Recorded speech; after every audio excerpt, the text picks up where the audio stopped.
Hi Chris, and firstly thank you for joining us on DJ's Denim and Leather and agreeing to do an interview. Oh, my pleasure. Yeah, happy to be asked, and yeah, thanks a lot, Darren. Not a problem. Looking forward to it. Not a problem at all, Chris. Stormchild are cited as a frontrunner within the new wave of British heavy metal. Could you give us an insight into the band's origins? Yeah, sure. I mean, the band, we weren't friends at the start. It was basically, I was on the drums. I wanted to get a band together that sounded a little bit different, based on the stuff I was listening to. Got hold of keyboard player, then the vocalist, and it kind of just grew from there. We have the first lineup, which had a different guitarist and a bass player, and then for different reasons, we ended up with the classic lineup, which had Joe and Jeff replacing them. So yeah, we got friends after we'd started playing, really. I've read during some research that you won a national competition, which really seemed to stir up some interest in the band. Yeah, this was kind of the thing that launched it. I mean, we were out there doing gigs like other bands and doing what we did. But this competition was Opportunity Rocks, and it was set up by K-Tel, who back in the day did sort of, compilation albums. They launched a new record label called Kilo, and this competition was kind of trying to find a new rock act to launch the label with. So it was done at the Dominion Theatre at Tottenham Court Road, where we won the competition. Alan Freeman, for those old enough to remember him, was one of the judges. Peter Powell was a compere. And yeah, we got a record deal, musical equipment, bit of a mini tour and things off the back of it. But yeah, I think there was 2,000 odd people entered. Yeah. And yeah, luckily we won it. So it was great. Brilliant.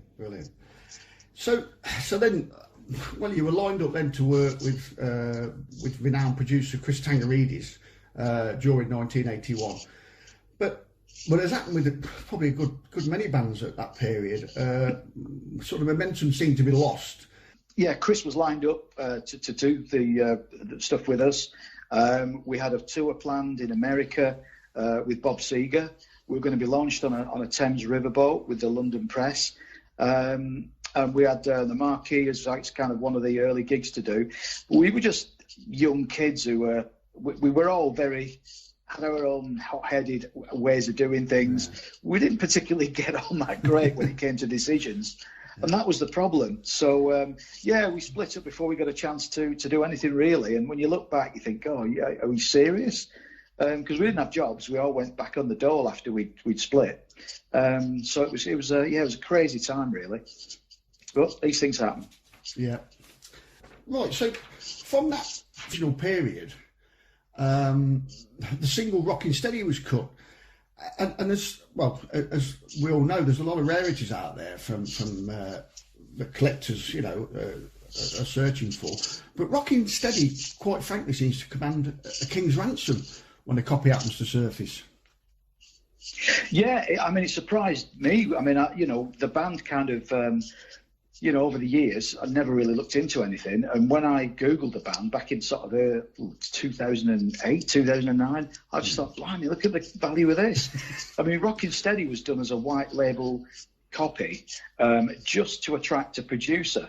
So what you hear on the original single is basically demo. So Rockin' Steady and Last Night, the B-side, 50 were produced. They didn't have anything written on them. They were done in a new type of gatefold sleeve, which was a new concept at the time, which I've never seen since or with anyone. So we went out to lots of record producers, the likes of Mutt Lange, Chris Tangaridis, Roy Thomas Baker, who did Queen. And it was Chris who came on first and said he wanted to produce us. So yeah, but it's officially cited as the most expensive new wave of British heavy metal single. There's one guy who's got 3 copies, Mario Corbello in Italy. Yeah, right. And so yeah, he's going to be set up for life when he sells those. Blimey, brilliant! I wish I'd got 1 copy, never mind 3. Again, during research before the interview, I've read that Chris Tangaridis made contact back with the band, and he had a mission statement. What was this, and could you share what the statement was?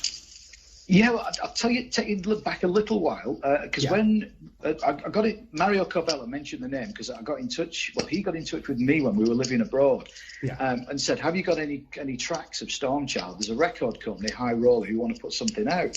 And all I had was like cassette tapes with demos again. But that was Maiden Voyage, released in 2012, which started the initial interest in the band. Chris Sangarides got a copy of this. Contacted me through Facebook and said, yeah, the mission statement was, I think we've got some unfinished business, guys. Do you want to get together and record the album we should have done? Oh, and by the way, is everyone still alive? So that was kind of where it came from. So the band had all lost touch. There was two living in the UK. I was living in Greece, and two were living in Los Angeles. So we had to try and get everybody together. To meet, so it was nice to rekindle friendships and to get it started again, you know. So that was the start of it. Right. During the recording of Lightning Never Strikes Twice, I believe that Bernie Tormé was at some of the sessions, and Jeff Harwood, Stormchild's guitarist, asked Bernie to play on the record. And what did Bernie say? Well, it was actually, we were at Bernie's house because Bernie's got a recording studio, and he's friends with Chris Sangarides. So when we said to Chris, look, you know, we want to rehearse the album, you need to come and listen to it and go through it. And he says, oh, why don't you do it at Bernie Tormé's studio? So we're like, he's serious, you know, because the band is a big fan of Bernie's, especially Jeff, our guitarist, with Bernie's stuff that he did back in the day with Gil and the stints he did with Ozzy Osbourne as well. So we were all chatting between us, and we thought, oh, you know, let's ask Bernie if he'll play it on one of the tracks. So Bernie had been listening to the band playing for the best part of the week, and then I just went over and said, Bernie, you know, would you play on one of the songs for us? You know, would you put a track down? And he says, I will. But he says, why? He says, your guitarist's great. Which Jeff was like blown away with, because Jeff's a real humble guy, and never rates himself. Everything he does, I'm not sure that was good enough and all this. But for Bernie to say that, it just kind of made his week, or longer than that. But great fantastic comment, and so he was really chuffed with that. Okay, so I'm going to play a song now. Then you've chosen. Could you tell us what it is and what it really means to you? Yeah, because we've mentioned Chris, obviously, Chris was going to get involved with the band because, you know, he did the Anvil video. We've done loads of videos, takes when we were down there, and we're trying to put some kind of documentary together, a rockumentary. This next track was Chris's favourite song, and it's Dreamer. It's one of my favourites as well, but it's I think for Chris, it's the one that has to be played.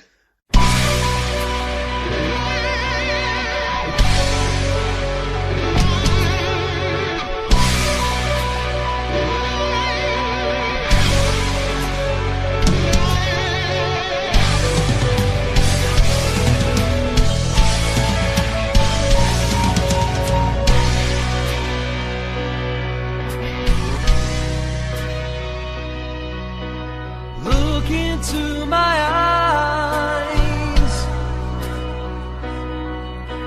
you're what I despise. All my life I've waited for this moment to arrive.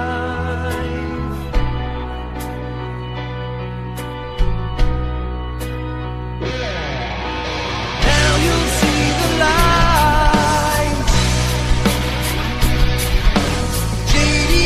Was right. Oh,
I'm a dreamer.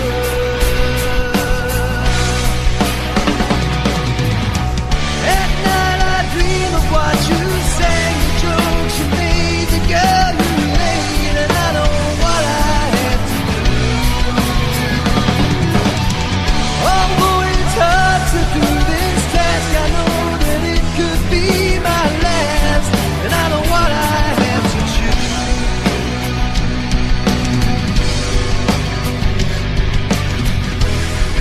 Oh, I'm a dreamer.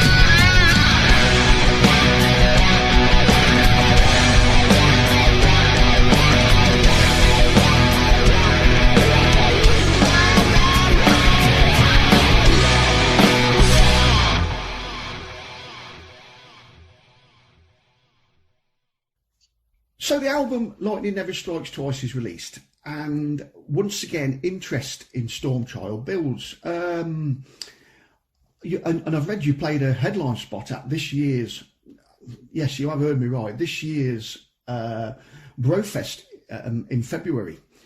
What was the preparation like for the first live performance in 35 years? Nerve-wracking. I mean, with the guys, we got together. Well, when it was the singer came over, Ian came over from the States. We all met up and we sort of said what we were going to do to prepare for it. And it was basically 3 days of practicing, and then we all drove up to Newcastle. Actually, it was 2 days of practicing. 1 day of sort of having a few beers, 2 days of practicing, up to Newcastle to play the gig. I mean, it wasn't just sort of, you know, getting together for Brofest. When they told us we were headlining it, I mean, yeah, no pressure, guys, you know. But it just slotted in so well. I mean, the bass player, the original bass player, Joe, he's got a nerve issue with his hand. So sometimes he can play, sometimes he can't. So we drafted in Kev, who's a great guy. He's one of the, you know, one of our friends now. And it was just like we hadn't, you know, finished. It was, you know, a bit creaky, a bit older, but yeah, it was great. It was really good to do. So a real blast. Well, yeah, and like I say, how lucky you were to actually get a you know, a gig. Well, a festival, never mind a gig. You know what I mean? Yeah, we couldn't believe that it was, you know, as soon as we'd finished it, you know, the news was on about sort of lockdown and everything. Well, what's this lockdown? You know. But the thing is, we were offered another support slot for a band in the Midlands. We were special guests with someone, but Ian was flying back to the States straight after Brofest. Right. So it kind of, you know, any momentum we were hoping to try and get just disappeared after that. So, but there's always next year. Absolutely. Right, I've got a question I want to put to you. I've been reading in a magazine interview that you did for a Polish magazine, and when I seen this question that you asked, I thought, well, I read it a couple of times actually, but the guy asked you that if you were marooned on a desert island just to be able to survive, which band member would you eat first and why? Yeah, it was a bizarre. I think the guy likes doing bizarre questions to put you off your stride, and he hit me with this one. I remember it, and yeah, I've got to give the same answer, I think, because it's probably going to be Ian, the singer. He lives out in LA, so it's a healthy life. So he showers more than the rest of us, and he's put a bit more meat on since the 70s. So yeah, I think we'd eat Ian. It's probably one of the only ways to shut him up as well. Sorry, Ian, mate. Love you guys, but yeah, you'd be in the pan before anyone else. Yeah. Right. On a more sort of serious note, then, you've kindly offered up some Stormchild goodies, and you have a question to ask, and if anybody out there knows the answer, I'd like you to email me. So what's the question then, Chris? Okay, here we go. When we used to practice years ago, which was the venue that we used to use the most? Was it Silverwell Street Sports Centre in Bolton, the Hut in the Graveyard at Christchurch, or Neil McCurley's Garage, the keyboard player? Right. So, yeah, those are the three questions. So if anybody knows the answer to the question, again, send it in to me now if you can. Okay, Chris. Sorry. Just gonna say, Darren, the answer to this was done in another interview sometime, and I'm pretty sure it's in the sleeve notes of Maiden Voyage. All right, okay. So if everyone's going rushing out to get the copy of that. Yeah, okay. But yeah. You've given a big clue there then. A big clue there, but I'm sure, yeah. Let's see who gets it. Okay, great. Right, so finally a question that I always like to ask. Are there any messages out there for the fans, and what's in the pipeline for Stormchild? Oh, right. Yeah, the pipeline, I'll go through that first, but we've been asked to do Headliner Festival in Warsaw. At Brofest was the publisher for a Polish rock magazine or metal magazine called Metal Up. And he contacted me afterwards saying, would we do this in Warsaw? You know, he'd get us all over there. It was supposed to be November this year, but it's going to be next year now. So, yeah, so we're hoping to be able to pull that off and get Ian back from the States and do this festival. And then, yeah, as many things as we can, to be fair. We just need to see what happens. But the logistics go against us, you know, with having him living over in Los Angeles. Well, message for the fans. I mean, we've got so many more now than we had back in the day. You know, thank God for the internet and Facebook and everything. And it's a chance to play for as many as we can.